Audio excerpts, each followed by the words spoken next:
सूरजपुर नाम का गांव था जहां रामकिशन और उसकी पत्नी अपने आंगन में बैठे थे। गर्मी इतनी थी कि सांस लेना भी मुश्किल हो रहा था। आज तो लगता है जैसे आग बरस रही हो।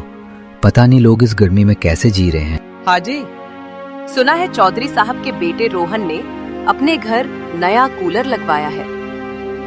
सब बच्चों को बुला बुला कर दिखा रहा है। तभी उनका बेटा विवान अंदर से निकलता है। बापू, काश हमारे घर भी कूलर होता। इतनी गर्म हवा में तो पढ़ाई भी नहीं हो पाती। बेटा, हमारे पास उतने पैसे कहाँ, लेकिन तू दिमाग लगाना जानता है, कभी न कभी हल जरूर निकालेगा। रात को विवान छत पर लेटा था। ठंडी हवा कहीं से भी नहीं आ रही थी। उसने घड़े को छुआ।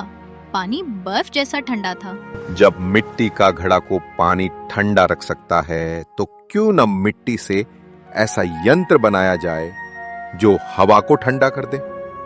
असली कूलर तो नहीं, पर कुछ तो राहत मिलेगी। अगले दिन विवान ने मिट्टी इकट्ठी की। पड़ोस के लोहार से पुराना पंखा लिया और उसमें गीली मिट्टी की परत चढ़ाई। फिर पानी की टंकी जोड़ दी। कई बार असफल हुआ, लेकिन हार नहीं मानी। हफ्ते भर की मेहनत के बाद एक मिट्टी का कूलर तैयार हुआ। जब उसने चलाया तो कमरे में ठंडी हवा भर गई। अरे, ये तो सचमुच कूलर जैसा चल रहा है। विवान ने दोस्तों को बुलाया। सब बच्चे खुशी से उछल पड़े। ये तो जादू है, बिना पैसे के भी ठंडी हवा। रोहन भी आ पहुंचा। उसने ताना मारा। अरे, ये मिट्टी का खिलौना मेरे असली कूलर जैसा कहाँ है? लेकिन मन ही मन वो परेशान था कि सब बच्चे विवान की तारीफ कर रहे हैं। अगले दिन जब विवान खेत पर था तो रोहन ने छिपकर उसका कूलर तोड़ दिया। शाम को विवान घर लौटा तो टूटी हुई मिट्टी का कूलर देखकर रो पड़ा।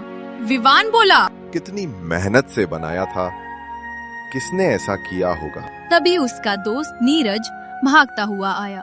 नीरज बोला, विवान, मुझे तुझसे एक जरूरी बात कहनी है। क्या हुआ नीरज? देख तो, मेरा कूलर किसने तोड़ा? इतनी मेहनत बर्बाद हो गई। नीरज बोला, भाई सच बताऊं तो नाराज मत होना, मैंने अभी रोहन को अपने घर के नौकरों से कहते सुना कि मैंने ही विवान का मिट्टी वाला कूलर तोड़ा ताकि कोई उसकी तारीफ न करे। वो हंसते हुए अपनी शेखी बगार रहा था। विवान बोला, तो ये रोहन की करतूत थी। मैंने उसका क्या बिगाड़ा था? मेहनत से बनाई चीज तोड़कर उसने मेरी खुशी छीन ली। तभी गांव के चौधरी खुद विवान के घर आए और साथ में रोहन भी था। चौधरी बोला, विवान बेटा, माफ करना, मेरे बेटे ने तुम्हारा कूलर तोड़ा है। मुझे खुद शर्म आ रहा है। रोहन, तुरंत माफी मांगो। मुझे माफ कर दो विवान, मैं ईर्ष्या कर बैठा। लगा कि सब अब तुम्हारे साथ ही खेलेंगे। दोस्ती ईर्ष्या से बड़ी होती है। मैं नया कूलर फिर बना लूंगा, लेकिन दोस्त खोना नहीं चाहता।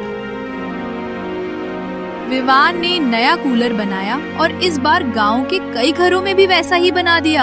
असली ठंडक पैसे से खरीदे कूलर से नहीं, बल्कि मेहनत और नेक दिल से बने कूलर से आती है।